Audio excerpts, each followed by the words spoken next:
Imagine a world where the line between myth and reality is blurred, where legends of strange, headless creatures known as the Blemmyes might just hold a kernel of truth.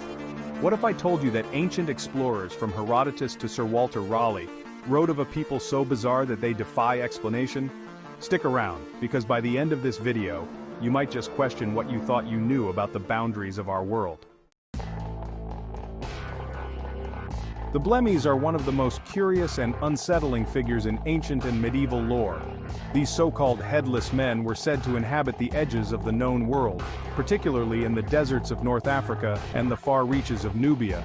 According to legend, these beings had no heads, but instead, their faces were embedded in their chests, with eyes peering out from where their necks should have been, and mouths just above their chests.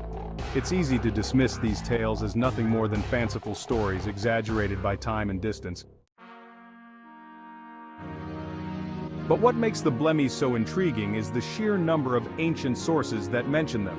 The ancient Greek historian Herodotus, often called the father of history, described the Blemmyes in his writings, as did Pliny the Elder, a Roman author and naturalist. Even centuries later they were mentioned by medieval scholars and explorers. Could all these accounts be fabrications, or is there something more to these strange beings? The Blemmyes weren't just a one-off mention in a single text. They were reported by different cultures across different periods, all describing these headless men with eerie consistency. This leads us to wonder, what did these ancient writers actually see, or think they saw? And why did the Blemmyes continue to capture the imagination of people for centuries? The Blemmyes were said to inhabit remote and hostile environments, places that few dared to venture. For the explorers who did, encountering such a creature would have been nothing short of terrifying. Imagine trekking through the unforgiving deserts of Africa, the heat and isolation playing tricks on your mind, and suddenly out of the shimmering mirage you see them, these strange, headless figures staring back at you with eyes where there should be none.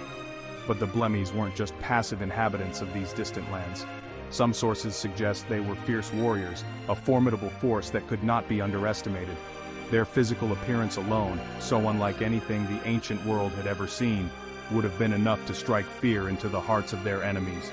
Imagine facing a warrior with no head to strike, their eyes and mouths placed in such a way that your instincts on how to defend or attack are thrown into disarray.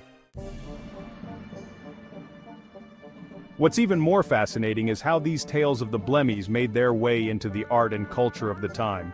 Medieval manuscripts, maps, and illustrations often included these headless men among the other fantastical creatures that were believed to inhabit the uncharted corners of the earth. To the people of the time, the Blemmyes were as real as the lands they supposedly came from, a testament to the power of myth and the fear of the unknown. In a world where the edges of maps were marked with "Here be monsters," the Blemmyes served as a potent symbol of the dangers and wonders that lay beyond the known world. They represented the mysteries of distant lands, the fear of the unknown, and the belief that the world was far stranger and more wondrous than we could ever imagine. Now, here's where it gets even more intriguing. Some researchers believe that the Blemmyes may not have been entirely fictional. There are theories that these descriptions were based on encounters with real tribes or peoples whose appearance or customs were so different from the norm that they were exaggerated into legend. In fact, there were real tribes in Nubia who might have inspired these stories, tribes known for their unique customs, warrior culture, and perhaps unusual physical traits.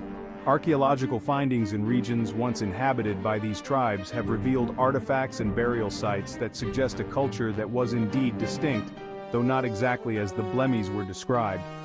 Could it be that these real people were the spark that ignited the legend?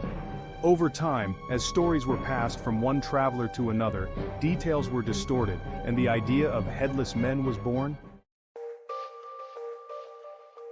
Or perhaps the Blemmyes are a reflection of something deeper, a psychological projection of humanity's fear of the unknown, of things that exist beyond our understanding.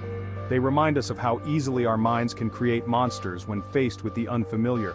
And yet these stories also speak to our enduring curiosity, our need to explore and to explain the world around us, no matter how strange or frightening it might seem.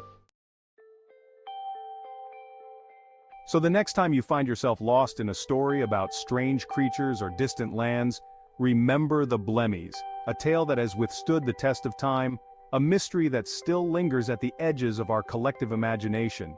Whether they were real or simply the product of ancient minds grappling with the unknown, the Blemmyes continue to challenge us, to make us question what we think we know, and to remind us that the world is, and always has been, a place full of wonder and mystery.